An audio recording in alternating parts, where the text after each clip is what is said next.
Oh, hey, Riley Grace Rochong uploaded a video. How nice. Just jumped around a few random timestamps on this. There might be some really deep, important, real life, grass touching policy discussions somewhere. But from the snippets I saw from the full video, coping about the Demon Mama. Is she still talking about it? Really?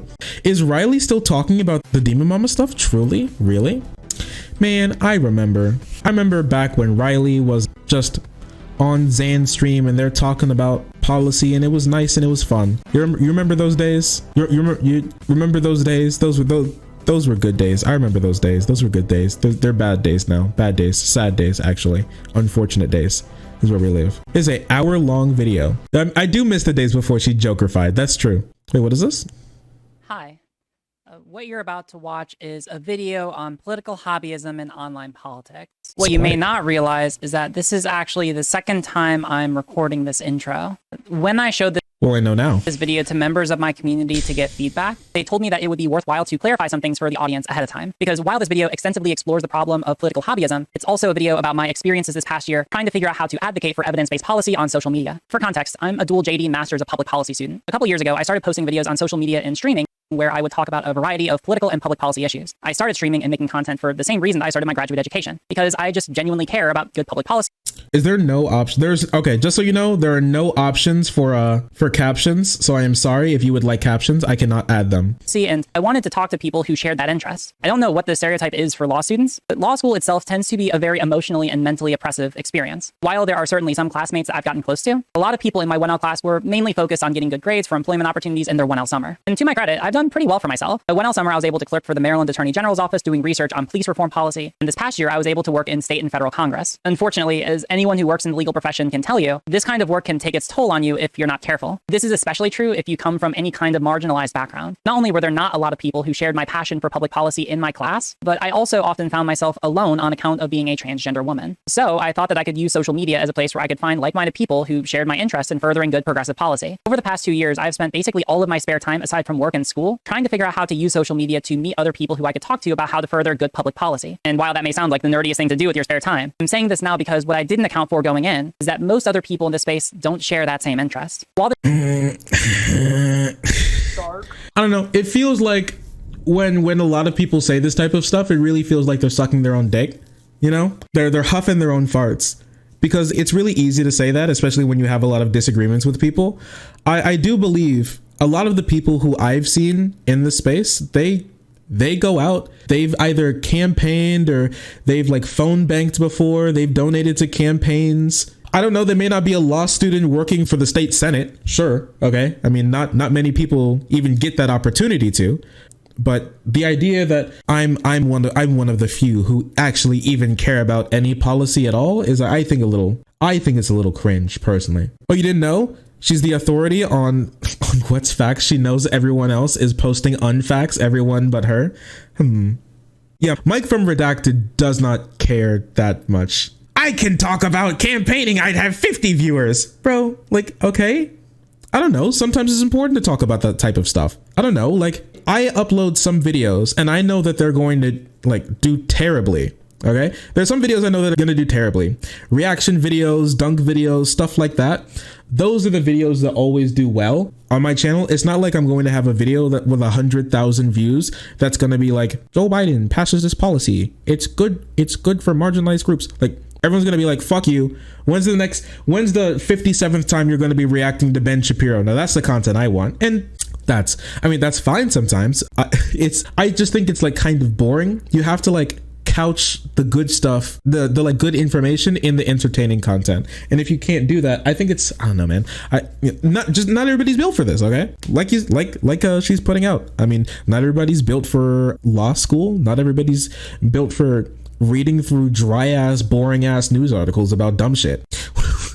Remind me of an Elder Scrolls character. I think it's probably like the background. Was this a dystopian existential nightmare of motel makeover? Huh. Well, thanks. I appreciate it. He ran for office, didn't he? Is GOP cringe? This video is about political hobbyism in particular. It's also admittedly a video about my broader experiences with the online left and my efforts to try and carve out a space for policy discussion. Oh yeah, and Sam Cedar is a prime example of how effective online politics can be. Oh yeah, 100%. Him, Kyle Kalinske, and Mike Figueredo have had like actual genuine big politicians on their platform before, like 100%. I don't know. It just seems like there's a lot of people in here who do care, like 100%. I don't know. That's just me though. Discussion on social media. For the majority of this video, I'm going to be mainly focusing on my experiences with political hobbyists in the online left. I want to be clear that this is not because the problems I talk about are not as present in the online right as in the online left. I think that the problems in this video are just as common in the online right, and I'm going to be criticizing them specifically at certain points. I'm just limiting the scope of this video to my experience because that's what I'm able to discuss best. While I don't think I'll be able to move a lot of the people that I criticize, I think that it's important to make this video for the people who have had similar experiences to mine. Now, with that being said, I know that there are also going to be a lot of people who watch because they're interested in drama that I've been involved in. Don't worry, I haven't forgotten about you. I'm actually going to be talking a lot about people who are here for the drama, but for people who are looking for that specifically, I'm letting you know now that a lot of this video is admittedly a bit dry and probably not as exciting as you might like. I decided to throw my education at this project, so this video gets pretty deep into a lot of different literature. I'll also admit that Very law student. She's reading directly from the script. Whew, baby. Why she decide on this lighting and framing? It is weird lighting and framing. I personally don't like it, but hey, it's not my room. I know some people don't like my lighting and framing, so I can't judge. I personally enjoy my lighting, but she probably enjoys her lighting. We all come from different places. I don't know. Oh, this isn't like a video critique. For me personally, I don't like videos where they're just like reading directly off of a script. You gotta ad lib a little bit, you know what I mean? Yeah, ad lib a little bit. I don't like videos that's just like giving a speech. You know what I mean? Put some life in it, put some flavor in it. I feel like a lot of the times you can just kind of write things down, you write your ideas, but you don't get the personality. I think that a lot of the time really big when it comes to winning people over, when they feel like they're talking to a person and not like a bot that spat out a perfect speech. You know, hard to tell in 2 times. Well, for one, it's 1.5. And 2, I can literally see her eyes moving as she's reading the script. that this project did not spark joy for me. So the emotional labor that I put into this video is about the best that I could do. If you're planning on skipping to the end of the video or leaving an angry comment down below, I see you, I know who you are, and I would at least ask that you watch through to the end of the video. While this video is not for you, and I'll explain more about that later, maybe you'll end up learning something. So since there are probably going to be a lot of eyes on this video, let me start off by sharing some of the general things that I've been thinking through about it. Normally, I'm someone who's pretty active in political discussions on social media, but over the past month, I have not been active publicly whatsoever. There are several reasons why, and we'll talk about some of those later on. But one of them is that I've been taking a lot of time thinking about what this video is trying to do and who it's for. Originally, I was going to make a video going through the recent debates I've been involved in extensively and focus on talking through the particular merits of the conversations and try to prove my case to the leftists who have been heavily criticizing me over this past year, and possibly even reflecting and moving on some of the positions I expressed. Then I realized that there's two problems with this approach. The first is the fact that I know that these people don't care about the merits of the conversations that happened. If that sounds like a heavy claim, let me use a relevant example to explain why I think that is. Riley. I'm the only one who cares about policy. I'm the only one who cares about these arguments. Nobody else cares. I'm the only vanguard of policy. Everybody else is blood sports cringe. I am the only good streamer. This is so cringe, bro. It's just not true. And honestly, I think Vosh's criticism is very salient of Riley when he said that when you aren't agreeing with Riley, she thinks that you're not listening. And if you don't come to an agreement after she gives you all of her side of the story, that either means that you didn't listen to her or you don't care. And so you're just like faking it or just causing drama just to cause drama. It's incredibly conceited and it's incredibly selfish. And I think that's a really big character flaw of Riley from what I've seen. She seems very self-righteous and she seems very conceited on this layer, honestly. And I would 100% ask the people in her life to ask her to do some reflection on that. It is a lot of prosecutor brain. You know what? She's Edgeworth, okay? We're Phoenix, right? And she openly decided to become Edgeworth. I don't know why, but she has. She's done it. She pretends like there's no salient critiques, is the antithesis of intellectualism, obviously. Wait, I want to hear this one more time. Because did she say that she's doing this to sway them? Did she ever say that she could be open to changing her positions? Some of those later on. But one of them is that I've been taking a lot of time thinking about what this video is trying to do and who it's for. Originally, I was going to make a video going through the recent debates I've been involved in extensively and focus on talking through the particular merits of the conversations and try to prove my case to the leftists who have been heavily criticizing me over this past year, and possibly even reflecting and moving on some of the positions I expressed. Then all right, she did say that, oh, I can reflect and I can move. Okay, I was gonna say, if she didn't bring that up at all, I'd be like, wow, that's really bad. Okay, I just wanted to make sure that I heard that right. I realized that there's two problems with this approach. The first is the fact that I know that these people don't care about the merits of the conversations that happen. Okay, and then she instantly devalues all of that by saying, maybe I can go back and change my mind on something, but then I realized everybody is fake except for me and they're all cringe and I'll never change their mind and I'm always right. So based. If that sounds like a heavy claim, let me use a relevant example to explain explain why I think that is. Earlier this year, the event that started off all the drama I've been involved with in the online left was a debate with the leftist streamer Demon Mama on the metaphysics of gender. Originally, the conversation started out pretty light until I expressed that I believe that gender involves more than just saying that you are that gender. This is why I would say that closeted trans people are still trans and that Steven Crowder isn't a woman when he pretends to be one. I thought that was going to be obvious, especially since I had made the same argument about a month prior when I was debating a TERF on stream and nobody in my community raised any issue at that point. But oh, was I wrong? Not only did— This is a lie, okay? She's lying right now. She's lying to your face. Demon Mama didn't get mad because it's, oh, I just think, oh, I guess being trans is more than literally saying the words, I am trans. That's not what the conversation was about. Like, what is a trans person? How do we know that they're truly a trans person, right? And Riley was trying to make like this big checklist of like, and a lot of that included like society, really, which will now decide that for you instead of like the person themselves. And it became to be a really big problem because it was bumping up against a lot of like trans medicalism, and it was kind of cringe. I really like Demon Mama's position in this discussion, and it works perfectly fine, right? It works perfectly fine. Riley's position will exclude a decent amount of people who we would like to consider trans, who would like consider themselves trans, or maybe if they don't know yet, maybe sometime in the future they would. Demon Mama's doesn't. And I think it's just as effective. Here's the thing. Demon Mama was getting at this. She didn't word it in like the clearest way, but I knew what she was getting at when she was in the discussion with Riley. I'm just not sure if she's like at the time that she's walked through that before. So I'm not sure if like her like rhetoric on that was very good. And obviously Riley just didn't understand it. Also, I think more likely than not, Riley kind of wasn't listening. But it's, how do we know if someone's trans, right? And typically we just say, they say they're trans, right? But we mean that in like two different parts. For one, they let us know. And two, they actually believe it. Let's take this for example, right? Let's say there's like a carpenter, okay? Someone walks up to you and they say they're a carpenter. And what are you gonna do? You're gonna be like, okay, cool. This is boy, he carpenter, all right? And there's another person who walks up to you and they say, I am a carpenter. And you're okay, boy too, carpenter. One's lying to you though. Oh my gosh. One's lying. One is actually Steven Crowder, here to debunk carpenter ideology by showing how cringe they are. You can just walk up and say you're a carpenter and that's it. Oh my gosh, it's so, society's falling apart. For one, in this situation, it doesn't matter. And two, it's pretty easy to find out if they're a real carpenter, okay? If they're genuinely a carpenter, they'd have some carpentry skills, they may have some carpentry tools, and they literally enjoy carpentry, all right? The person who doesn't will be lying, and they won't have any of these qualities. It's very simple to figure out. Just don't be stupid. I know like for some people this is a really high bar, but for figuring this type of stuff out, just don't be stupid. Okay. Like I think it's pretty easy for everyone to realize a trans person from Steven Crowder. Okay, I may just be some like soy super cucked overly online lefty or something, but honestly I think most people would agree that you can tell a pretty big difference between Steven Crowder and how he acts when he dresses up like a woman and a trans person. Okay, I'm pretty sure most people who we would not qualify as giga stupid can point that out. And the thing is that you are trans not just because you say you are, because you genuinely believe it and you reaffirm that to yourself and you actually believe that. You have to actually genuinely believe it. Hold those values, hold that belief, right? If someone's faking, the mask is going to come off sometime. They can't keep it on forever. If they do, then I guess, if someone is pretending to be trans, but then they never stop pretending to be trans, then who cares? If that's the case, there's no real reason to differentiate them at that point,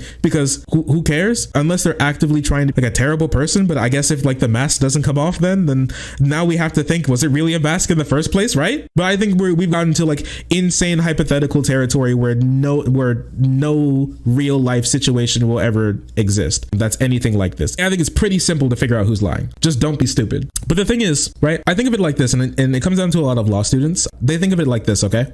I think that they can get really complex topics. They really like diving into the nitty gritty and getting into complex topics and going point by point by point by point by point. They're kind of like mathematicians in the sense, or like someone who's really into math and they can do the quadratic equations and they can do all the like fucking graphs and parabolas and all of that stuff is super epic and it just comes easily to them. And then you ask them, what's 32 times 74? And they go, You know, like I think some of those types of people would fail like your average like multiplication table. Okay.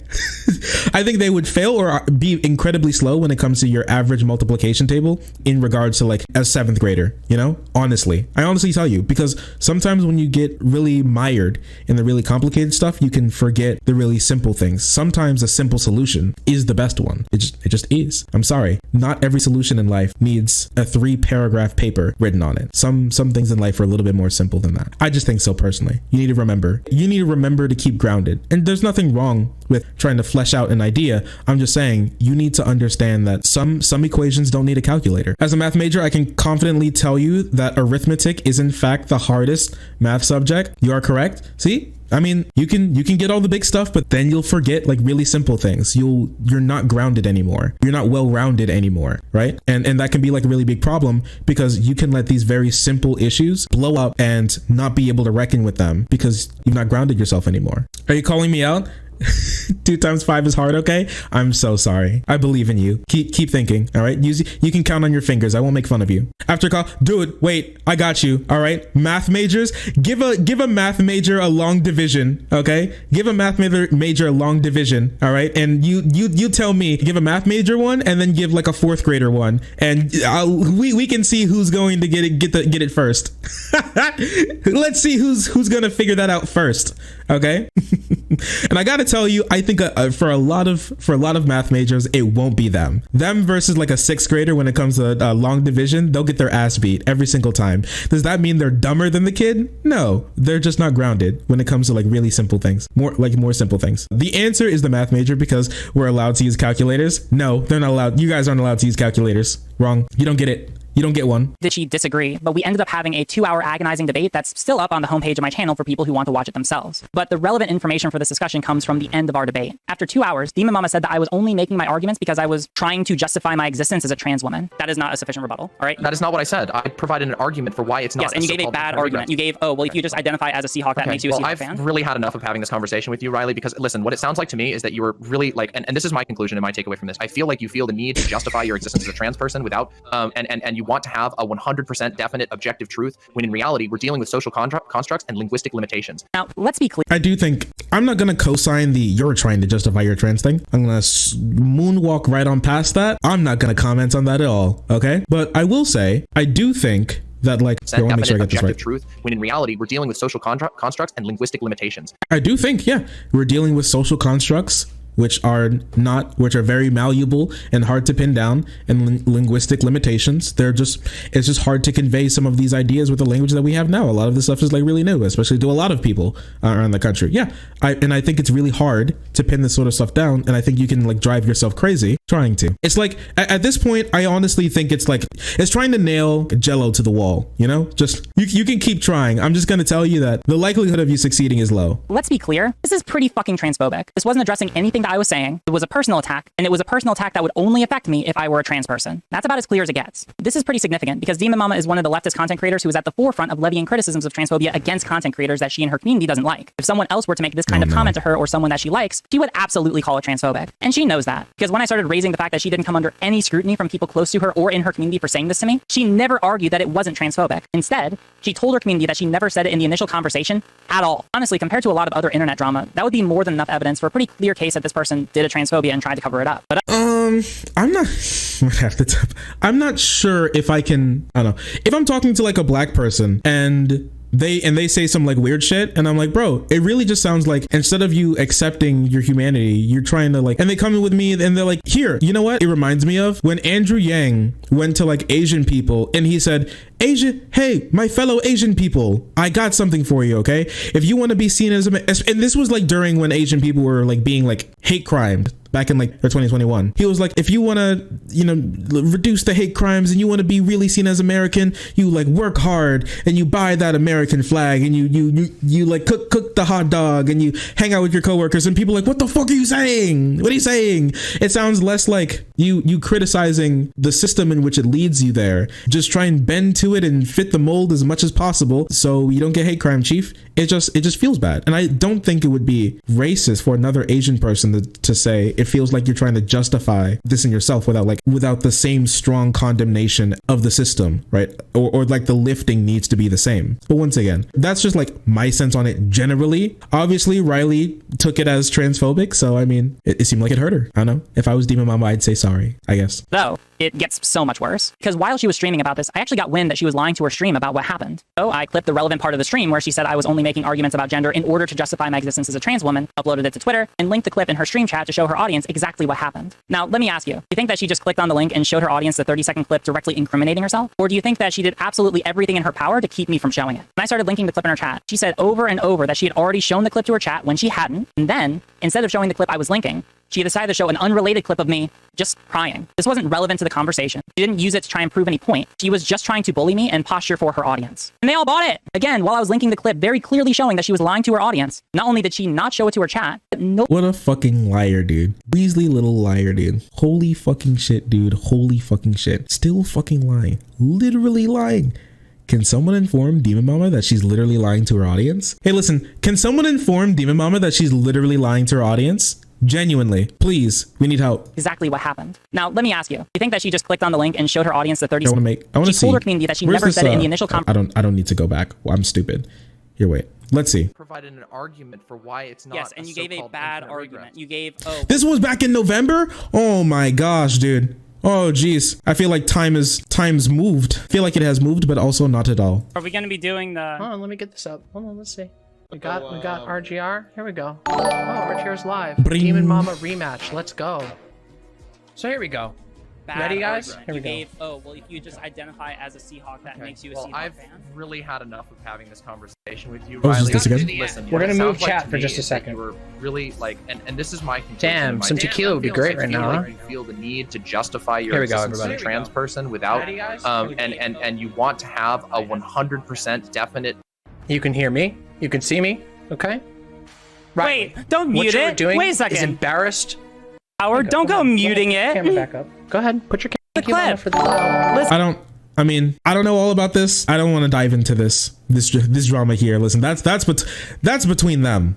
Conversation at all. Honestly, compared to a lot of other internet drama, that would be more than enough evidence for a pretty clear case that this person did a transphobia and tried to cover it up. But it gets so much worse. Because while she was streaming about this, I actually got wind clearly showing that she was lying to her audience. Not someone and then charge them $300 in order to prove that you are lying about them. Let's be clear. There's absolutely zero room for plausible deniability here. She hid the clip when it came up. She knew that what she said was transphobic. She knew if she showed the clip to her audience that it would prove that she was lying. And she knew that she had to do everything she could to keep me from showing it. And despite all of this evidence, she never came under any scrutiny or criticism from her community over this. You could present these people with the clearest possible evidence showing that you're right, and they will still do everything they can to even possibly admitting that they were in the wrong. Now, this is not an isolated event. The reason I chose it is for illustrative purposes because of how clear it is. But this is behavior that people in the chronically online left engage in all the time. I used to think that if I just showed these people proof that vindicated me, that it would be able to sway them and make them stop antagonizing me. They don't care about the truth. And I'm not going to make the mistake of thinking that they do again. So why do they act this way? Well, put a pin in that. We're going to be coming back to that later. So, Oh geez.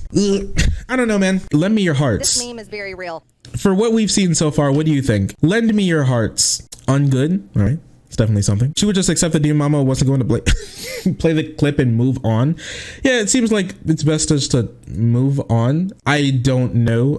Just Riley needs to learn the world doesn't bend to her will and her life would be way better. Yeah, I mean, I've heard a lot of people say that a lot of people who try to bend the world seem to make themselves unhappy with that. I don't know. This is kind of cringe. Demon Mama and Riley need a vacation. She seems resentful and unwilling to say the truth. I was there and Demon didn't want to make it a thing, and then Riley uploaded a video about it. Yeah, I can see. This Yeah, we're meme gonna is play very real. a little bit of a Super Auto Pets while we listen to this. after I decided that I wasn't going to be making this video for the people who have been antagonizing me, I also considered making the same video going through the recent debates I've been in, but more so for the audience of people who are more aligned with my views but still disagreed with the merits of my arguments. But this leads to the second problem I alluded to from earlier. I spent a lot of this past month thinking about how I engage online and how this contributes to my overall career goals. And I am concerned that responding to this kind of behavior, focusing on the merits of the conversation, ends up setting a precedent to spend massive amounts of time researching arguments that ultimately have nothing to do with what I'm trying to accomplish in my career. The reason I'm pursuing a dual JD Master's in Public Policy degree, I worked in Congress and learned how to actually affect legislation, is because my primary career goal is defending and advancing the best and most evidence-based LGBT plus policy possible in the United States. And that's it. And over this entire year, I've been dragged away from doing that by drama, which, I'll be the first to say it, I was baited into by people who only care about these subjects as a hobby or a weapon to use against people who aren't on their same ideological team. I don't know, but this seems super resentful. Yes, Riley wrote a document that TERFs believe gender is solely social. Really? You know what? This is like a big log off. Yeah, I don't know. It seems like this Demon Mama thing has become her Joker moment. She's been like, I am now become the Joker. And I'm like, Riley, I'm not sure if that's needed. You know what I mean? I'm not sure if we need to pull one of those. I don't think we need to become the Joker right now, but whatever, I guess. Recently, I've been reading Politics Blame is for Power everyone by else. Ethan Hirsch. I'm actually going to be covering this book a lot more. Details on that later in the video. One of the main points from the book is talking about and critiquing the problem of political hobbyism. He talks about how most people who are involved in the kind of constant media consumption like what we experience online, people who are constantly listening to debates or following their favorite parasocial political content creator, tend to not only be privileged and masculine, but also tend to view politics as something fun where they can root for people effectively mascotting their social group and battling others for political blood sports, where the truth about the matter people discuss is only secondary to the actual conflict between the public figures. To the political hobbyist, news is a form of entertainment and needs to be fun. In the past, local news, even when not itself fun, was bundled with sports and weather and national scandals that drew us to local news broadcasts and local newspapers. We ended up learning about local politics accidentally, and we were waiting for the local station to tell us about the weather report. Now that all these separate items have been decoupled, our lack of interest in local news shines through. We have collectively shown that what's fun is the scandal in Washington that seems big today and will be replaced by another drama tomorrow. That's what keeps us coming back to cable news anchors and keeps training our newsfeed. In part, what's changed is that Americans have started to treat political parties as they treat sports teams. And I identify as a Red Sox fan. It reflects a connection that I have to people who live in my area of the country. Yankees fans feel some geographic camaraderie around their team too. While I would not think or say that New Yorkers suck, it's somehow quite easy for me to say that Yankees suck. Once I decided to rally behind my team, I focus on the team identity rather than any underlying reasons for why I chose that team in the first place. Increasingly, Americans look around at their social groups, their racial and religious groups, and they see an alignment between those groups and the political party. Their party identity, in turn, helps them feel grounded and connected to their groups, and it gives them something to rally around. They will say things and feel things about their team and its rival that they would not otherwise say or feel about the underlying groups. In answering surveys, they will offer responses to showcase their loyalty to their party. People who are otherwise intelligent will even suspend their commitment to the truth for the sake of the team. Consider I mean, sure, this happens, but sure, this happens, but I'm not sure if you can sit here and say that this is all debate bros or something, or because what she's going to do is be like, this is everyone that's argued against me. I'm not like other streamers. No, she is literally saying I'm not like other streamers. She's saying I actually care about these things unlike other streamers. The other streamers are cringe, which I don't. I just think it's a little self-absorbed. It's always been this way. Maybe, I don't know. It feels a little self-absorbed. What's happening? These guys are insane. Oof. Moment from 2017, which made headlines at the time. President Trump's first press secretary, Sean Spicer, told the media that Trump's inauguration crowd was the biggest in history. Side-by-side photos comparing the attendees at Trump's inauguration with President Obama's inauguration showed Trump's crowd to be a fraction of the size of Obama's. Researchers showed the side-by-side pictures to a random sample of Americans and asked them a simple, factual question. Which of these pictures shows more people? 2% of Clinton voters got the factual answer wrong. 8 times as many Trump supporters, or 15%, got it wrong. Among Trump supporters, the ones with the highest education levels got it wrong the most often. It's not that these people couldn't grasp the truth, it's that they gave the answer that gratified them, regardless of the facts. The educated ones, who were more likely to be informed about Spicer's claims, knew what answer to give to cheer for their side. The plainer way of saying this is that the vast majority of political hobbyists don't primarily care about the truth, if at all. In fact, if the truth is inconvenient, people will disregard it entirely. What people care about is team blood sports and drama. That's it. It's just that the only person who's honest about it is Dylan Burns. Now, maybe this is self-evident to a lot of people. This was okay. Hey, listen. You can talk about the general public this way, but to be like, this is everyone, I feel like it seems a little presumptuous. You know what I mean? The only person who's honest is the one who had her back during the drama. I think Dylan was giga cringe during that drama. Basically, I don't know. I think here's my take. Okay, I think what we saw when it came to Dylan and Riley is why people don't trust politicians generally, right? Because what did Dylan say specifically? He was like, no matter what happens when it comes to Riley, no matter what she does, unless I guess she kills someone, he is always going to make sure that he's going to protect Riley no matter what. No matter what she does, no matter where she goes, basically, no matter how many other people that she hurts with her actions, he's not going to allow her to face any repercussions for her actions as long as he has a say-so. And he's going to use every ounce of power that he has to ensure that she never faces any repercussions for any of her actions. And this is literally why people don't trust politicians like at all. And honestly, when it comes to this type of stuff, rightfully so. And he stops and, hey, listen, it's for like a decent idea, right? Because he says Riley does a lot of work where they are, right? I mean, it helps Dylan. It helps him where he is. And you know what? They can help some other people too while they're at it. But how much is that worth? How many other people can Riley hurt? How many, right? What's the number? Because I mean, if this is the case, there has to be a number, right? For how many people that Riley is allowed to hurt? Or is it infinite? So she can do whatever she wants. She gets free reign. And as long as Dylan's there, he's going to ensure that it's going to remain that way for as long as possible. I think that's really unfortunate. It leads to a lot of distrust. And honestly, rightfully so. Riley's personal career and her online career are completely separate. I don't think that here's the thing. I think that it can be, but honestly, like, to what degree is what I ask here, right? So like what I'm asking is, sure, we can be like, sure, I mean, things are separate, right? I mean, obviously nobody that she's talking to online except for Dylan is going to be in her work. And also this isn't talking about her career. This is not her career. What was going to be talked about, right? I think there's something to be said about Dylan trying to make sure that Riley doesn't lose her job. This is not her job, just so you know. We're not talking about her job. This is not a job that we're talking about. That single instance, because a law firm, it works, but it was trying to go out of his way to minimize her problematic behavior. Yeah, he was minimizing the behavior, and then he said, like, no matter what, he's going to be protecting her. I'm just saying that Dylan's defense of her means kind of nothing. She can do whatever she wants online for a hypothetical amount of people. She can help IRL. Yeah, I guess, I don't know. She can hurt as many lives online as long as, I guess, it doesn't become too deleterious for Dylan himself, Honey Badger, obviously. And then after that, I guess then he's gonna have to step in and do something. But I don't know. It just feels sad because now, I don't know, we weren't even talking to be like telling Dylan to like try to get Riley like kicked off or anything. I don't even think it was like really that. It was mostly like acknowledge like how wrong that she did, right? But there was a lot of minimization going on, and it turned out like really bad, and it put a bad taste in people's mouth. I think it's clear debate bros and channels only seem to bring useless drama to the left. I don't think that's true. I think a lot of people would claim to be debate bros do a lot of like really good political work, honestly. Some really good political work. I think the only thing is that a lot of people only pay attention to that because they care more about that than they do about the actual political work. I mean, hey, how many of you guys actually watched Vosh talk to that Wet'suwet'en reporter, right? Far less people who watched his video about like Doe and Riley bashing each other's heads in, because that's what more people care about. And that's not Vosh's fault that other people don't want to watch more educational content. I don't know why I would blame him for that. It was weird for me to come to terms with, because the reason I have talked about politics from day one on social media, because I just care about figuring out what the best policy is for society and how we can implement it. That's it. It's the reason I'm getting a degree in public policy. It's the reason I've worked in public policy. And it's the reason that even after all of that, I spend my spare time talking about public policy on social media. But it's pretty clear that this is not why most people get involved with online politics. If I had to guess, and be completely honest with yourself, the reason you're watching this video is probably because you don't seriously care about the merits of the arguments I've had. You're probably watching this because you like drama, whether it's because you hate the online left and you enjoy watching someone criticize them, or because you're a political streamer that's been following the drama I've been involved in, and you know you can get more views out of your audience. That's probably why you're watching. And the reason why I'm here, honestly, is I want to see if Riley has reflected on anything that she did. What I was hoping is we were going to come into this video and Riley was going to be like, you know, I think I went a little overboard with some of that stuff. And you know what? I'd like to say a little sorry. Like something along those lines. That's what I was looking for out of Riley, but that's not what we were going to get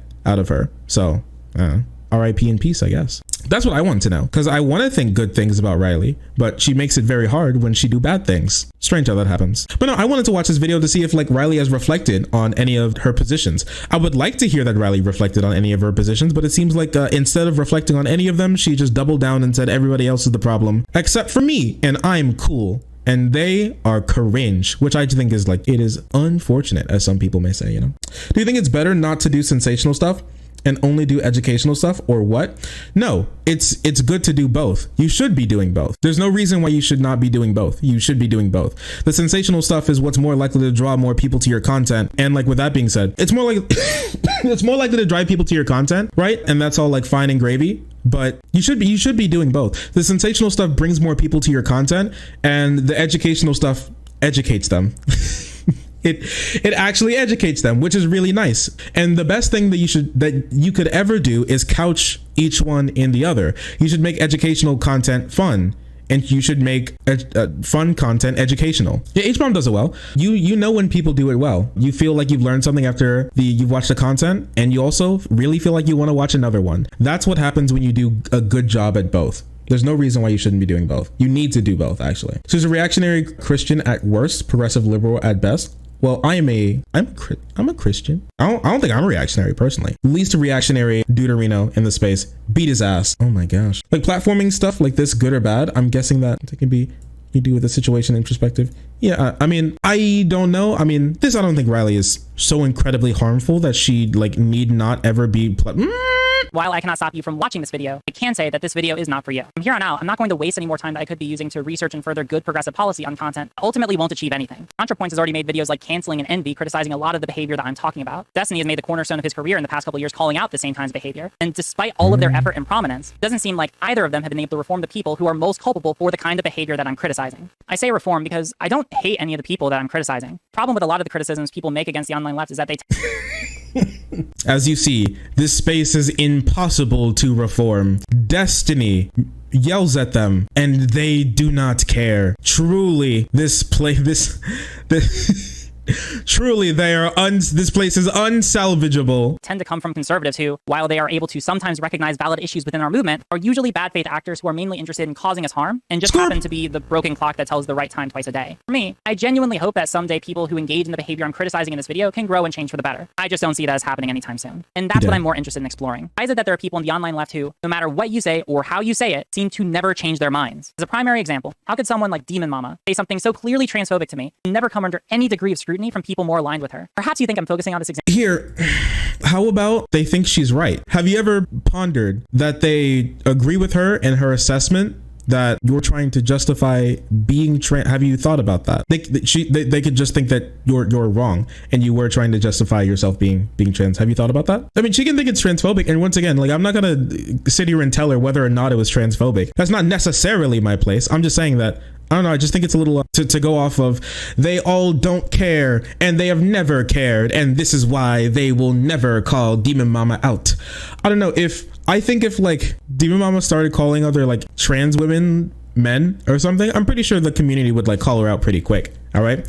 I don't want to call like Demon Mama's community soft. I don't want to call her community soft or anything, but they're very conscious. They're very conscious of this type of stuff. I really don't think that that's something that they would just let slide. You know, when it comes to transphobia specifically, I really don't think that Demon Mama has the type of the community that's just gonna let that slide. I don't know. Maybe you can think that way. Personally, I don't think so. But you know, yeah, it is once again, everybody who disagrees with me isn't listening. Example too much, and I'll talk about other examples later on. But this one is particularly interesting to me because not only is it the most clear-cut. He can say something problematic without it being transphobic. I just think on this issue, Riley took it like really personally. Obviously, everybody else, well, at least Demon Mama's community does not feel the same. Example of her blatantly lying to her audience and getting away with it. Also because this is about her engaging in clearly transphobic behavior. One of the primary criticisms that the online left often levies against people are criticisms of transphobia, even against other left-leaning figures like ContraPoints or Destiny. And yet, whenever they do, the allegations they levy are weak at best and completely fabricated at worst. Why does the online left tend to levy certain criticisms against people without merit and yet completely ignore when people they like engage in the exact kinds of behavior that they criticize? This is a question I can justify making a video on, because the answer can have very real implications about how people who actually care about policy should engage with social media. If you are someone who genuinely cares about policy and wants to understand why these problems exist. Left-leaning people like Destiny.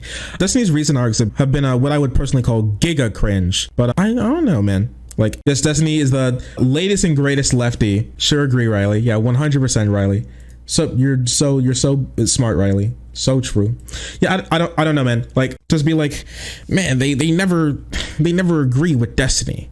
They don't like it. Well, what if they just disagree? I feel like, does it come off like she's the thought about the maybe they don't disagree, maybe they just disagree thing yet? Has it come off like she's thought that before? Because honestly, it sounds like that idea just hasn't crossed her mind, that it's not possible that they could just disagree and you could see the world differently. Because that's very possible. You could just see the world differently and you guys could just disagree on that. It seems normal to me. She can't think that. I don't know. It's starting to feel that way, which is unfortunate. Disagreement is a crime. It does seem like she comes to the position from like, yeah, I mean, there's no reason for you to disagree with me because I'm right.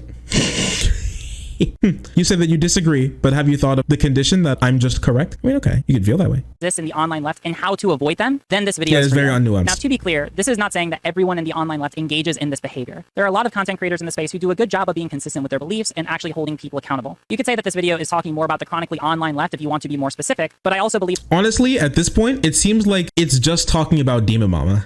It just seems like an anti-Demon Mama video, which, I mean, you can have an anti-Demon Mama video if you want. I don't know why you would frame it as not an anti-Demon Mama video when you spend like the entire video being like, Demon Mama said this to me and Demon Mama did that to me and Demon Mama, and then be like, and the left and her audience and the left and her audience is just say that this is a response to Demon Mama and everything that happened there. Just, I don't know why that would be so hard. That these kinds of behaviors seem to be too broad to just write off as a couple outliers in the movement. I'll talk more about why I think that is later on. As I was thinking about this video, I read a study that had been published this past month in Nature on polarization in online politics called Quantifying Social Organization and Political Polarization in Online Platforms by Isaac Walter and Ashton Anderson. The study used an algorithm to analyze 5.1 billion comments made in over 10,000 communities over 14 years on Reddit surrounding the 2016 election. The researchers measured how the macro-scale community structure of these communities is organized with respect to age, gender, and U.S. political partisanship. The fact that the authors got this published in Nature says a lot about its credibility. I don't have Twitter, but Destiny seems like one of the most politically toxic people on the site. I do think a decent amount of the toxicity on Twitter on the left does come from Destiny. I will say that much. I do think a lot of it does come from Destiny. Very true. He's up there. He really is up there with the size of his audience and the way in which he engages with people. Like 100%. This video of Riley is only convincing if you haven't seen the content she's referring to. Yeah,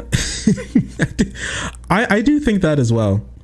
Since it's one of the most scrutinous academic journals generally, and it's even more difficult to get papers published there on the social sciences. One of the main things that the researchers were interested in exploring was the nature of social media and how it makes it easier than ever for people to self-select into echo chambers of like-minded people. This is how the paper begins. In 1962, Marshall McLuhan proclaimed that the new electronic interdependence recreates the world in the image of a global village. In the decades since, there has been a fierce debate about the internet's dual forces of social integration as the world becomes increasingly interconnected, and social fragmentation as people can more easily select to join like-minded communities. 20 years into the widespread adoption of online social media platforms, it remains unclear how online communities are socially organized. Of particular concern is whether online populations increasingly sort into homogenous echo chambers and whether social media platforms tend to shift users towards ideological extremes. However, since these platforms consist of massive amounts of unstructured and synonymous data, empirically quantifying the social makeup of online communities and, in turn, the social organization of online platforms poses a unique challenge. So, using their methodology, the researchers tested for whether people tend to self-select into like-minded political communities, whether this has polarizing effects on people's political views, and to what extent the online left and online right are polarized within themselves. And oh boy, does this paper have a lot to say. We applied our methodology to study individual and platform-level political polarization over time. Political activity on Reddit spans the ideological spectrum, with 35% of activity taking place left of center, 22% of activity taking place right of center, and 43% taking place in the center. Despite this overall breadth, user activity is considerably more narrow. In line with the echo chamber hypothesis, the political activity contributed by community members is heavily skewed towards communities with similar partisan scores. For example, Is she gish galloping in her own video? She's basically building her point for why she thinks there's a lot of online polarization, which is, I mean, fine. Percent of political discussion occurs in the most left-wing communities. Among users who contribute to left-wing communities, an average of 44% of their activity takes place in left-wing communities. Similarly, only 16% of political discussion occurs in most right-wing communities. Right-wing communities account for, on average, 62% of right-wing commenters' political activity. If users' distributions of activity were not skewed along partisan lines, these average percentages would be approximately equal to the overall platform partisan distribution. This pattern of selective partisan activity is also clearly apparent at the individual community level. Consistent with previous studies of political activity on social media, a static analysis of complete Reddit activity shows that users selectively participate in ideologically homogenous communities. So let's be clear here. For all that everyone criticizes other groups for isolating themselves off into echo chambers, literally everyone does this. Like, be completely honest with yourself. You choose what political communities you occupy online based on whoever will challenge your views of the world and make you think more critically about yourself and your own beliefs? No. If you're telling yourself this, you are almost certainly lying to yourself. Almost everyone who engages in online politics does this. If you happen to be one of the handfuls of people who doesn't, then I don't have to tell you that you are the outlier. The authors also compared this behavior to the political activity of people who engage in other kinds of subreddits. Just looking at the comparison on this graph makes it pretty apparent that it is truly impossible to be a centrist online. So I guess it's nice that data can affirm what JREG told us years ago. The reason this is relevant is because I think that, generally speaking, there are three ways that disagreements can be resolved within communities. First, through one or more of the parties involved moving on their positions and coming to an agreement. Second, through one party leaving the community to find another one that affirms their disputed view. Or third, through... This one's very curious. That second one is very curious, is it not? That second one is that's a very interesting point. I feel like that's kind of like what Riley did, you know? It's just kind of, she left a lot of people behind and then kind of like shifted towards a community that agreed with her more. And now it's just, I don't know. Through one of the parties bullying the others out of the space. I'll give you a wild guess about which are the more popular options online. Normally, as we all grow up in society, we're taught that we ought respect differences in opinion and work on skills to be able to resolve disagreements with people around us. For example, when discussing the foundations of a democratic society in their book, Problems of Democratic Transition and Consolidation, Von Linz and Alfred Stefan talk about the importance of liberalization in consolidating democracies. Liberalization, compared with democratization, is the normalization of certain values over time in a specific culture and makes that culture more inclined to adopt a democratic mode of governance, most important of which being the toleration of perspectives different from your own. The reason why liberalization is important as a foundation for building a democracy is because if your culture fundamentally doesn't care about tolerating contrary perspectives, there's no real reason for people in that culture to want to adopt a democratic government. And if people don't want democracy... Wait. democracies. Liberalization, compared with democratization, is the normalization of certain. As we all grow up in society, we're taught that we ought respect differences in opinion and work on skills to be able to resolve disagreements with people around us. For example, when discussing the foundations of a democratic society in their book Problems of Democratic Transition and Consolidation, Von Linz and Alfred Stefan talk about the importance of liberalization in consolidating democracies. Liberalization, compared with democratization, is the normalization of certain values over time in a specific culture and makes that culture more inclined to adopt a democratic mode of governance. Wait, I wanna...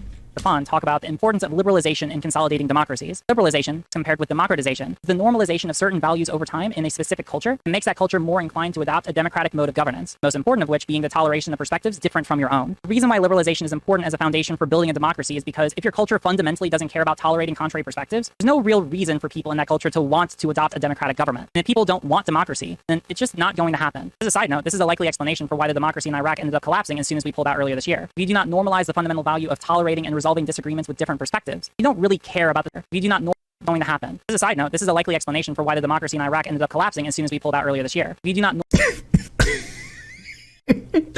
She's high. Did she mean Afghanistan? Wait, she said earlier this year? As a side note, this is a likely explanation for why the democracy in Iraq ended up collapsing as soon as we pulled out earlier this year. We do not. Oh, yeah. She's mixing up. She is 100% mixing up Iraq and Afghanistan. Okay. For one, Afghanistan is not Iraq.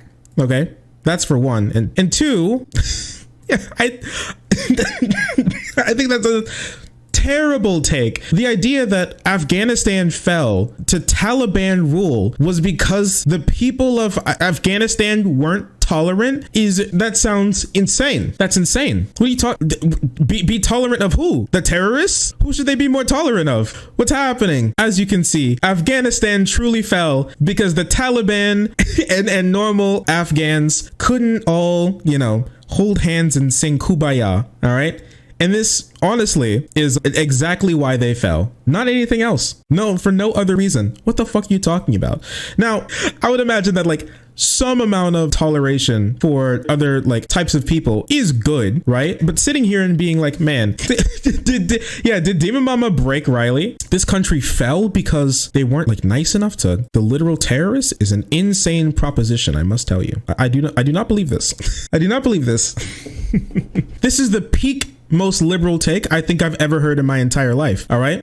You know how the liberals are always all about respectability politics and everything? It's the country fell because they couldn't tolerate other views. Just wacky. Just they were fighting literal terrorists, literal, actual, unironic terrorists. But okay, I got a little coffee. There's nothing I can do about it. It's sad.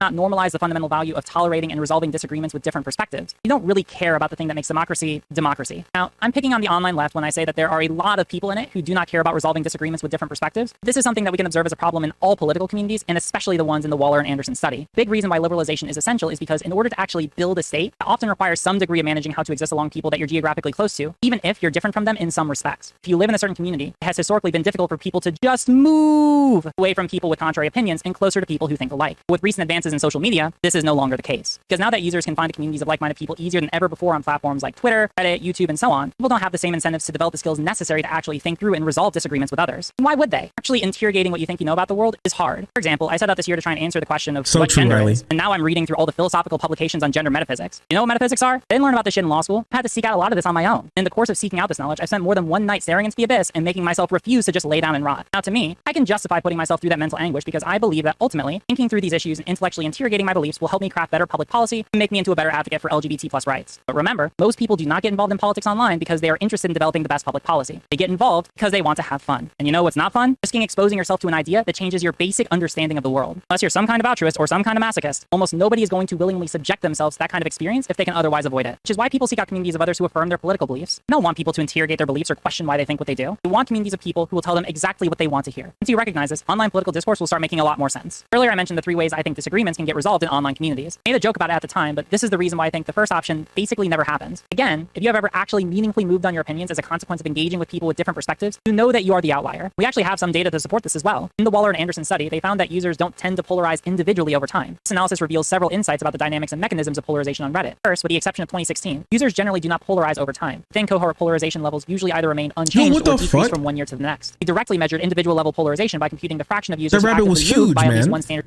I don't like a lot of these takes. I feel like Riley didn't reflect on, what do you guys think? All right, tell me what you guys think so far of this. Riley has zero self-awareness. I do kind of think that Riley does have zero self-awareness, which is kind of unfortunate because I think that she would be like super cool. Maybe it's just not her jams. That's not her memes. This feels like she's having a Joker moment, honestly. What it feels like is that she felt wronged. I honestly don't believe that she could think that she was wrong in this situation at all.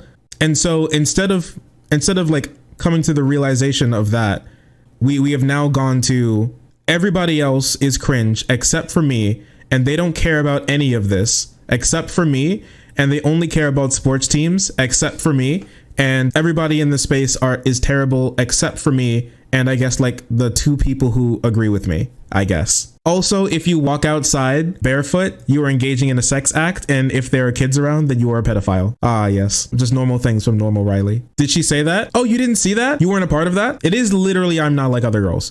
You didn't see that? Oh yeah, 100%. Yes, she did say that. She said if you are a person with like a foot fetish or something, and you like feet, and you're with your partner and they also like feet, and so you think it would be like really fun to like go to the beach without shoes because you think it'd be hot because you like your partner's feet, and you do that, that is what Riley would classify as a sex act. And if there are children around, you are basically having sex in front of kids by liking your partner's feet, and now you are having sex in front of kids and you are a pedophile, and it is also morally abhorrent, and you probably belong in jail. This is her unironic take. I'm not butchering it. I can't hyperbolize her take. I honestly can. I literally cannot like bring hyperbole to her take. Her take is already hyperbolized. There's nothing I can do. I can't extra hyperbolize it. It's not possible. If anything, that may be overly charitable. Yeah, honestly.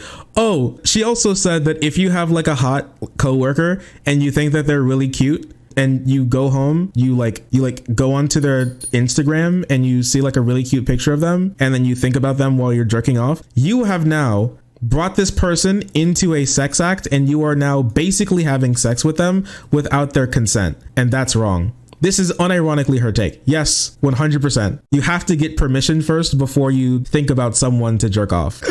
Jeez. Girlie's a little insane, but that's okay. We love that. We love girls here, okay? Dressing sexy is pedophilia. So yeah, oh yeah, my bad. I forgot. She also said that if you go outside and you dress sexually, specifically because you would like to look sexy to other people, you are now having sex. You are engaging in a sex act, and that is wrong for you to do in public because you should not be including other people in a sex act, and you are violating everyone in the vicinity's consent. And you must be stopped. Yeah. Oh yeah. She said that. Oh yeah. She also said that if you like see a woman and you think that she's pretty and she has nice boobie, you are now what was it? You were getting off. Yeah. It seems like she's a virgin.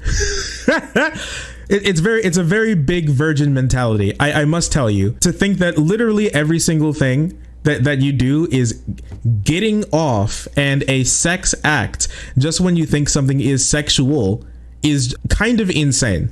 You are being an insane person, and you are showing everybody that you are a virgin who has no grasp or concept of any of these topics sexually. It is a child's understanding of sex. I've suddenly stopped caring what she. Yeah, after I heard that, I was like, yeah, I think that's kind of. I was like, I think that's kind of it with the Riley situation for me personally. You know, whatever. I was just like, Riley be kind of insane. You can't get off the fictional characters. You have to email the original creator and ask them if it's okay to jerk off to that character. If not, you're violating their consent. You are a rapist and a pedophile. Maybe many people are saying this. I think that was mainly the Joker arc. Okay, I didn't think that she was going to go that far with it as an ace. See, listen, when we're talking about sex and even the asexuals don't understand your take when it comes to less sex, honestly, you've gone down a bad path. Okay. Also, if you've ever watched this stream while jerking off, you have now violated my consent, and I will be pressing charges. I'm sorry, Shark. Sorry. Yeah. Don't worry. It's too late to say sorry now. You should have DM'd me on Discord and asked if it was okay to jerk off while you were in the stream. If not, it's over for you guys. Stop including me in your sex act. Demon. Do I need to fill out a form? Yeah, your prison sentence form. cuck. Yeah, I fill out a form. It's your will. When you finally get convicted for this terrible sex act that you've done, you get the death penalty, because I'm going to make sure that my prosecutor pursue the death penalty for you. Sorry. Debate she had with Doe, it brought up, yeah, like the CP thing. Very bad. Oh yeah, wait, no. Wait, that was the most devious take. I forgot about that. No! That was the most devious take. I'm not even sure if I can repeat that take. I'm not even sure if I can repeat that take. The most wild thing is that, like, you know what's pretty crazy is that she's been talking about how, like, Destiny is one person who really gets it, and he's right a lot of the time. Even Destiny, during that debate with Doe, even he was like, Riley's digging herself into a hole from which she will never come out of. I can't support this. He was unironically like, he was like, I can't get behind this. I can't get behind this. It was insane, dude. Like, honestly, yeah, I'm not gonna repeat that take. That take is actually so heinous, so horrendous. I'm not even going to repeat it for you guys. So if you know what I'm talking about, you know what I'm talking about. If you don't, consider yourself blessed. Yeah, Destiny did abandon Riley in that debate. All right, it was definitely reprehensible. Is the word? Yeah, that's a good word to use for it. Reprehensible, 100%. Standard deviation towards the partisan polls. This fraction is consistently low. Comparing users 12 months apart, it was between 1.9 and 3.3% prior to 2016, and peaked at 11.3% in November 2016. Instead, what they found was that during 2016, a massive influx of new, younger users to Reddit coinciding with the 2016 election dramatically increased the overall polarization on Reddit and has since increased the overall polarization in the online right, especially when compared to the online left. Now, as a point about the study, when the researchers are referring to the level of polarization in the online right or the online left, they're not referring to how radical the communities are. What this is measuring is how much difference or variety of political opinions there is in the online left or the online right. In their analysis, they didn't focus so much on the actual text of Reddit comments so much as seeing which communities users tended to comment on and to what extent. Our approach differs from prior work examining social organization and political polarization in online platforms in three main ways. First, our methodology avoids the biases that result from using self-reported data, expert labels, and survey-based methods by quantifying the social makeup of communities in a purely behavioral fashion. Communities are similar only if their user bases are similar. By computing the similarity along a social dimension, for example, US political partisanship, can recover an accurate estimate of whether a particular community's user base is more behaviorally aligned with the left or the right end of the spectrum. For example, the left or the right wing of US politics. Users vote with their feet to decide the social orientation of communities. Only action across large numbers of people matters. Previous work has used word embeddings, high-dimension representations of text, to study cultural stereotypes and the cultural markers of class. Although our dataset comprises billions of comments, we do not use the text in our methodology. Differences in identity are reflected in the words people use. This relationship is relatively weak for our focus on measuring the social orientation of underlying community populations. Communities that use similar language may be socially distinct. Communities with distinct language may be socially similar. So to restate their conclusion in different terms, 2016 there was a massive wave of new users on Reddit who were young and skewed conservative. They probably supported Trump in the main communities for discussing socialism in the past couple years. She did not make it that way. It became that way on its own. Another example is the streamer Destiny, and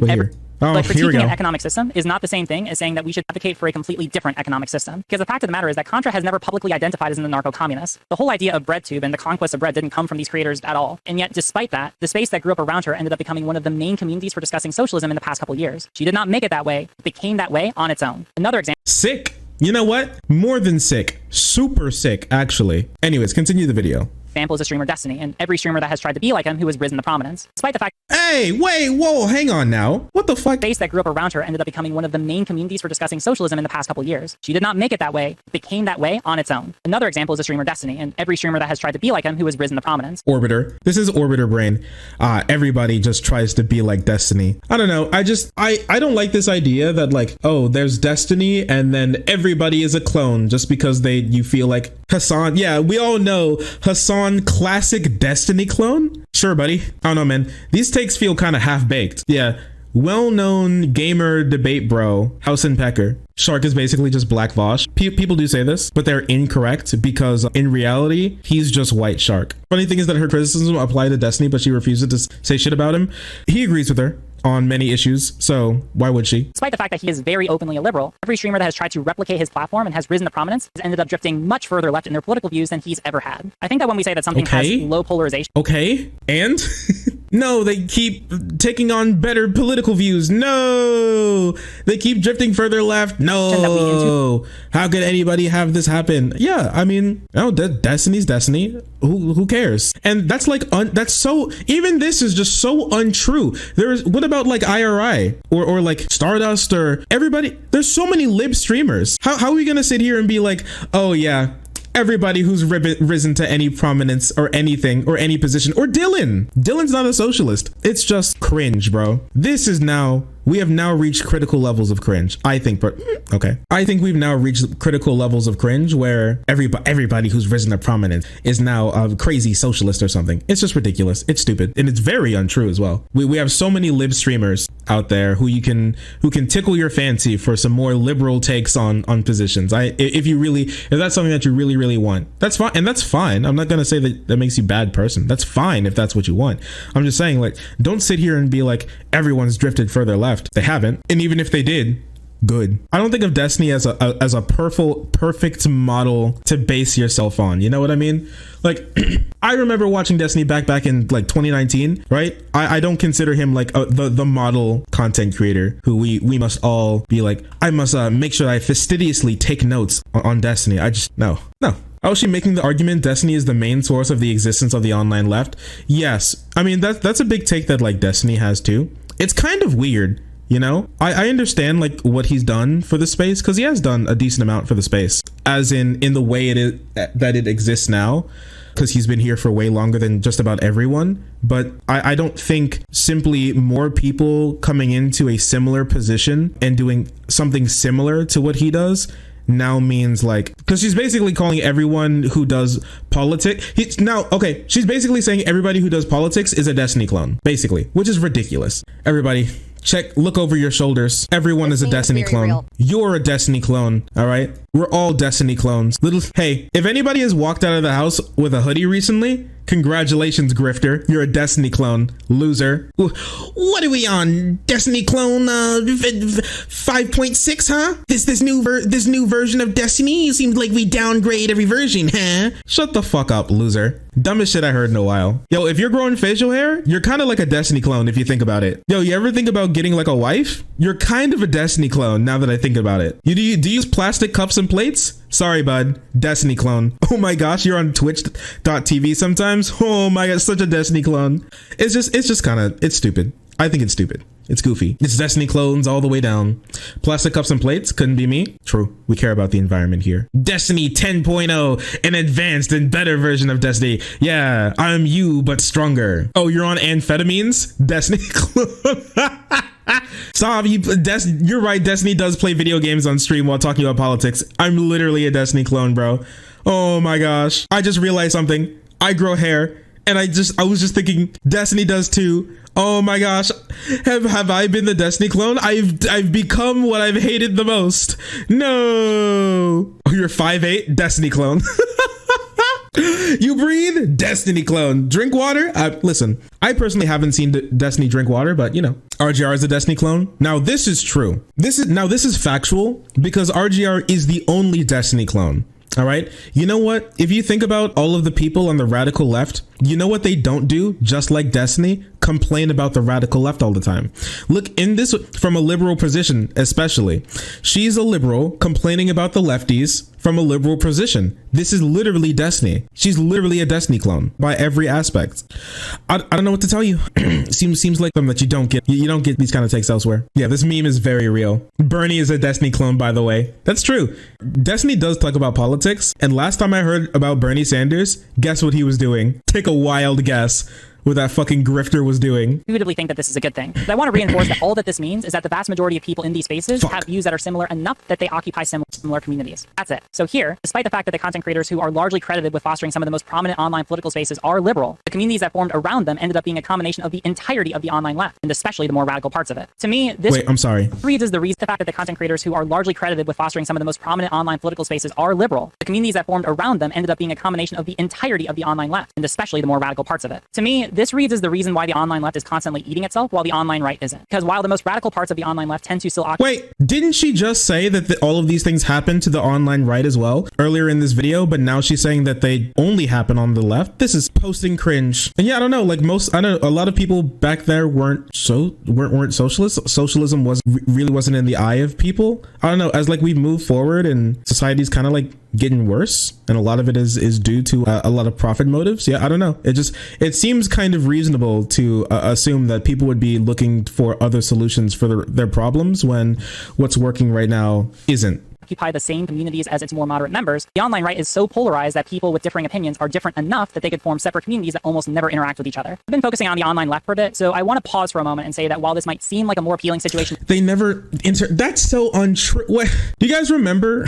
Oh, that's cringe. Do you guys remember like Nick Fuentes is constantly bothering both Ben Shapiro and Charlie Kirk like all of the time? Like the idea that they're not interacting with each other is kind of insane. Wait, we Riley, you know, many hugs and kisses. This political analysis is ass. This is an ass political analysis. It's actually terrible. Actually, it's hard for me to think of a political analysis more ass than this. In 2020, the right literally tore itself apart based on being pro-Trump and anti-Trump. The Republicans lost Georgia and Arizona because they couldn't come to, a lot of normal Republicans just didn't want to vote for Donald Trump again. The idea that the idea that the right doesn't tear itself apart like the left does is actually insane. The left actually came together when it came to Biden coming into office, and even Hillary Clinton. But you know who didn't do that? The right. They didn't do that. The libertarians didn't vote for Trump. A lot of the normie Republicans didn't vote for Trump. Trump had his like really big base, but they were really split in lots of different areas. And now there are 2 Democratic senators in Georgia. There are 2 Democratic senators in Arizona, both places that you wouldn't even like, you would imagine be on the radar of Democrats. And now they have like almost complete control. I think the Democrats flipped the Arizona House, if I remember correctly. House or Senate, one of the two. In Nevada, and I don't know if Riley cares about this because this is something that I care about since I'm a radical lefty, but the DSA completely overran the establishment Dems. And you know what? Las Vegas is run by a DSA now, Democratic Socialists. It's incredible to me. You would imagine that the left tears itself apart more than the right when literally Joe Biden is staring you in the face, which is a, for now, living example of how incorrect you are with this analysis. Cringe, I must say. Radical liberal Raphael Warnock. To be in, I think this is vastly more dangerous. Because there is enough polarization in the online right, it means that anytime people have their views, any of their views, challenged, they could probably almost always find communities who will affirm those challenged beliefs. This gets really dangerous when people... Unlike you? What? Riley could just like exclusively interact with other like liberal content creators without like near any pushback on her political opinions, and she would just kind of vibe. This is literally -10 self-awareness. People ask, why they have strange views about law students. Law students just be kind of curious, Anybody back me up? Anybody kind of feel the same way? Law students be curious, I think that's the way that we'll put it. People on the right tend to seek out communities that affirm conspiratorial or even dangerous beliefs about the world. If you have a community online that is completely united on the belief that vaccines don't work, that the 2020 election was rigged by elites in our society, well, but the option to just move to different online communities isn't as available for people in the online left as for people in the online right. Despite how radical the most radical parts of the online left are, they still tend to constantly be following whatever Destiny's friend is tweeting about or whatever the new Contra drama is. Increasingly, whenever I'm up to, despite the fact I actively try to ignore whatever Destiny's friend is for people in the online right. Despite how radical the most radical parts of the online left are, they still tend to constantly be following whatever Destiny's friend is tweeting about or whatever the new Contra drama is. For one, wait, does she really think that like right wingers don't, like Fuentes doesn't care about like what Charlie Kirk or like Ben Shapiro say, or how like Crowder cares about what like, and what they came up with a word for people who don't like Trump. They call them literally anti-Trumpers. It's not even about an ideology. It's literally about the guy, like the literal just human being, Donald Trump. If you don't like him, you are now an anti-Trumper. Like, come on. And that's in like common parlance for these people. Give me a break. All right. Oh, these people. Increasingly, whenever I'm up to, despite the fact literally anti-Trumper. I don't know. I guess that doesn't mean anything. Sure. Tried to ignore these people for over half a year. Not only do they tend to occupy the same spaces as more moderate up to, despite the fact I actively tried to ignore these people Destiny's friend is tweeting about or whatever the new Contra drama is. Increasingly, whenever I'm up to, despite the fact I actively tried to ignore these people for over half a year, not only do they tend to occupy the same space. How is she saying she's trying to actively ignore these people? She literally said she hunted down Demon Mama for a debate and to talk to her. What are you saying? She like contradicted herself in her own video, man. I actively try to avoid these people at all costs. That's why I make sure that I constantly pester other people for debates all of the time until I got really mad and they got really mad at me. And so I just stopped because they never listened and they never cared. Okay, cringe.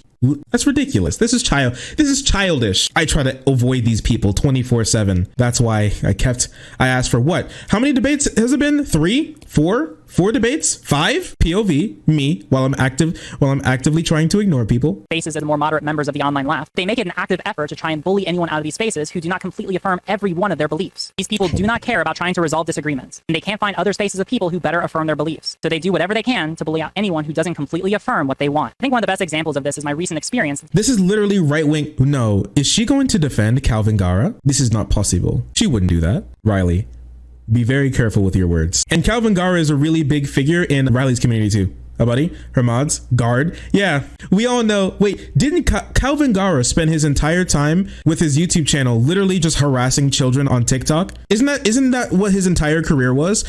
He would go, let me find some children who are minding their own business, and then he would harass them and bully them until they deleted their accounts just because he thought it would be funny. Like, Kalvin Garrah is a terrible, awful, garbage, trash tier human being. And the fact that I kind of think that she's about to go run defense for this clown is actually sick. It's making me sick. Kalvin Garrah is trans leafy. Kalvin Garrah is trans leafy. He is. He's just trans leafy. He is literally leafy. He is here. He's just a bully. He finds random people minding their own business, bashes them, tries to make their lives worse, tries to ruin their lives. Not only that, hold them up as some sort of like, and try to make an example out of them to like whip other people into making sure that they never speak up against his views, or else they will face his wrath as well. Yeah, he's just a career bully. He's just a bully. But I don't know. Let's see what she has to say. Context, Kalvin is a trans mask YouTuber with an incredibly painful and controversial history. He used to identify as trans medicalist, meaning that he thought you needed to be medically diagnosed with gender dysphoria in order to be transgender, and that you cannot identify as non-binary. He also used to make content where he would make fun of smaller content creators and cause them harm by subjecting them to a substantial amount of online bullying. This is admonishable behavior, and I've never said otherwise. Over this past year, Kalvin actually watched some of my content, and eventually we started talking. I didn't debate him. I didn't try to antagonize him. Just talked to him and tried to convince him that he shouldn't continue that behavior and should change his views on trans medicalism. And you know what? I actually made a lot of progress with him. Not only did Kalvin end up moving away from his trans medicalist beliefs, not only did he stop making the content bullying smaller creators, did he really move away from his trans medicalist beliefs? From other people who've kept up with him, the debate? Yeah, it sounds like a debate, honestly. I haven't kept up with his like Tyler 1 reformed arc at all, so I don't know. He may have changed. I haven't kept up with him at all. Personally, we love transphobes in this house. He has not made one more video bullying smaller content creators and has publicly apologized for that behavior. Wait, what was that? What was that? No, wait. He apologized for bullying, but then he removed the video because it wasn't good enough. Well, was it not good enough? Listen, for those people's lives that he ruined, he said sorry. You guys on the radical left, always not necessarily being trustful of the people who've spent their entire careers ruining other people's lives for their own personal enjoyment, not taking a single sorry and shrug and move on as sufficient. Come on, you're not his mom. She is today. On top of all of that, this does read like my son said he was sorry for bullying your son. Leave him alone. This is like the discussion that the two moms are having when one mom's kid bit the other kid, and now she has to be like, he said sorry. I don't know why you think that isn't good enough. He said sorry. Like, yeah, it's not good enough. So much for the tolerant left. So true. Also specifically credited me as the person to move him away from his trans medicalist beliefs. This is one of those rare instances where people who had differing perspectives were actually able to reach an agreement and make both sides better off. You would think that people who had been criticizing him for that behavior and those beliefs would be happy. Oh, my sweet summer child. Shortly after I initially talked to Kalvin, one person who started making content again was the YouTuber Brennan Beckwith. They talked about their experience being harassed by Kalvin and criticized that behavior. On its own, this is completely fine, and I think that it's good for people to speak out against others who have harmed them. That's what I'm doing with this video. But this was also happening at the same time I was talking about recognizing the fact that Kalvin had come a long way since I started engaging with him. Because if you look at the comments in the videos where I first talked to him, while I mostly got positive feedback, Kalvin still got a lot of hate. I'm not saying this is unjustified. I just wanted to try and encourage people to take a more restorative perspective with him since he had reasonably shown that he was going to change. What restorative justice? So much for the tolerant left. Whatever happened to restorative justice? I hate this line so much. I hate this because it is literally so much for the tolerant left. Screw this line. It's so stupid. It is so much for the tolerant left. Every time someone's like, I have all this restorative justice. Sure, sometimes people can go a little bit too far with not letting people change. Sure, the idea that this is happening with like Kalvin on such an incredible scale that like he now is completely like exalted from everything that he's done wrong is just completely like insane. It's just not true. Okay, listen. If he had a turnabout much more similar to Hunter Avalon, then sure. Yeah, 100%. But Kalvin has not. And so until then, yeah, what he's doing is not good enough. And it's okay to say that. You don't have to be forced to accept everyone and everyone's apology. This feels like it's more like, oh, now I said sorry, now you must accept my apology or else, which is ridiculous. I think it's cringe. So much for the Tolerant life. I apologize, so everything is fine. So stop being mean to me. How people were initially willing to be at least amicable with me talking to him, everything changed when the Fire Nation attacked. And by the Fire Nation, I mean Brennan Beckwith getting on stream and saying that I wasn't their ally to their entire audience. Yeah, Oh Riley is an ally, but okay. Anything short of... YouTuber Coptamo also made a video criticizing Kalvin. Again, I'm not saying that this is unjustified in and of itself. The problem here is that I was also criticized in this video just for my interaction with Kalvin. After these videos, the online left did a 180 on how they felt about my engagement with Kalvin Garrah. The next time I talked to Kalvin on stream, it got less views, substantially more hate comments, and... Wait, it got less views, more hate comments.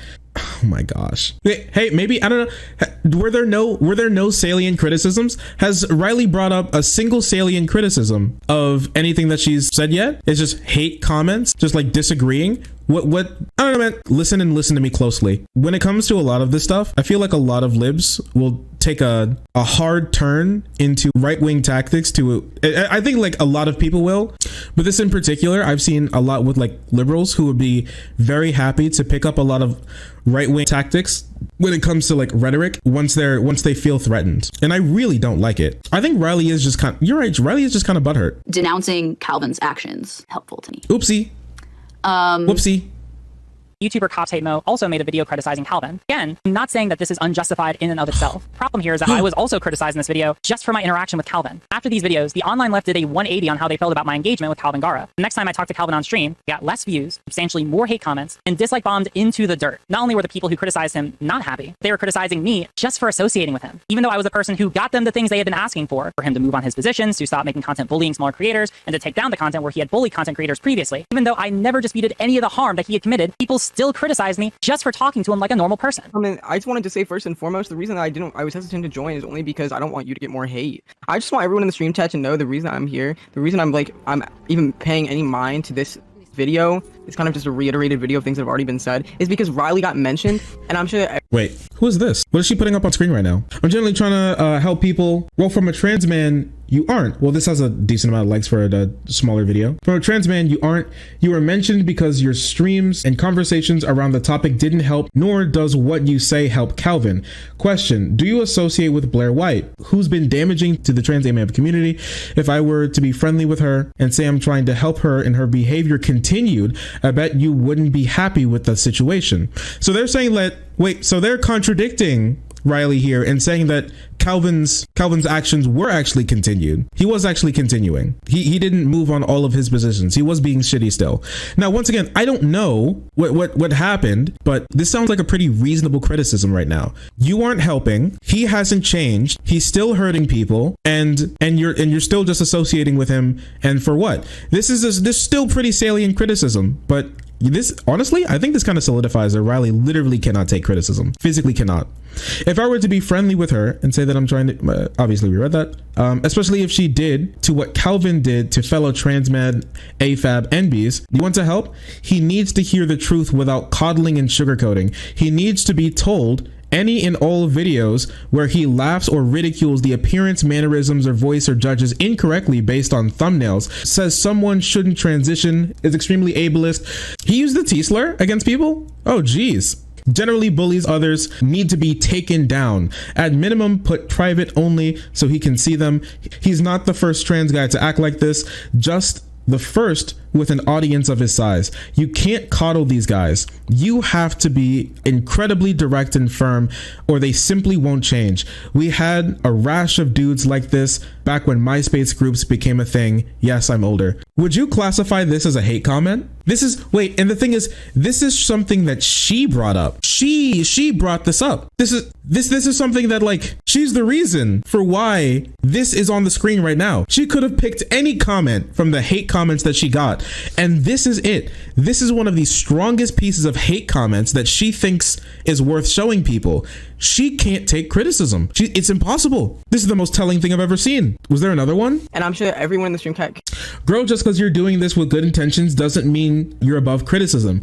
Please just read what people are saying what people are saying to you, and stop getting off on your savior complex for 2 seconds. This is a hate comment. What's happening? The truth hurt. I guess the truth hurts. It hurts so much that it's hate. You can agree with me on this, that Riley isn't like, we can all discuss everything I've done. I'm so down. Riley, this starts with Riley, I love your channel. Riley, I love your channel, but you're kind of dropping the ball with the Kalvin situation. Mo specifically talked about how his rhetoric harmed the trans mass community and caused a bunch of people to internalize transphobic rhetoric. I'm not against rehabilitation, but as long as he refuses to hold himself accountable, then you're just enabling an abuser to return to a community that's still trying to heal. This is a hate comment. Is Riley okay? This cannot be healthy for you. This cannot be healthy.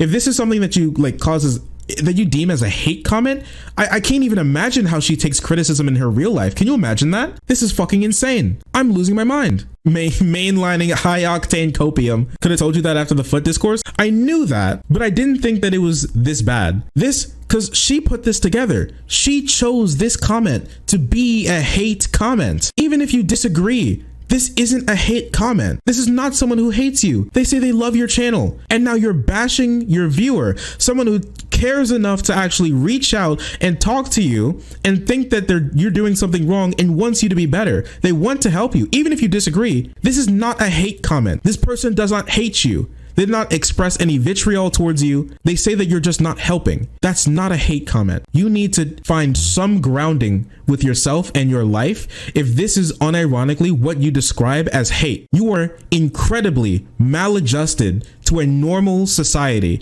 if this is something that you deem as hate. I'm sorry. You can't live amongst like normal human beings if you deem this as hate. You can't. You just can't do it. And honestly, with Riley's interactions with other people in the space, it seems like that's incredibly evident, and it gets more evident by the day. Yeah, people should try to people need to start to people need to start to deal with disagreements better. Riley, wait, I'm taking a screenshot of this. Fuck this, dude. This is some bullshit. I'm taking a screenshot of this. This is mine. This is mine now. I'm posting this to Twitter. I'm not gonna let this shit slide. The idea that you can pull this fucking shit up and do this to your community, someone who likes you, and once again, this is the most liked tweet that she's shown. 135 likes, and she has the audacity to call this a hate comment. You are ridiculous. You are out of your mind, woman. I'm saying it. This shit is egregious. There we go. Now it's posted. This is just like, it's hard for me to imagine you being so conceited, so self-absorbed.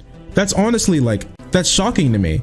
That's kind of disgusting, honestly. I'm genuinely just kind of disgusted with this type of behavior. She needs to learn a little bit of humility. Honestly, if this is how she goes about life. And this is unironic, okay? Have you ever heard Riley admit that she's wrong about anything? Not a single time? And anybody listening, please. Because unironically, I would like to know. I don't want to just bash on her.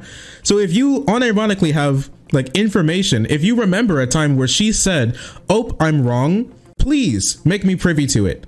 Unironically, I would love to hear it. If you think of it sometime later, freaking DM it to me, okay? Go ahead. I'd love to see it.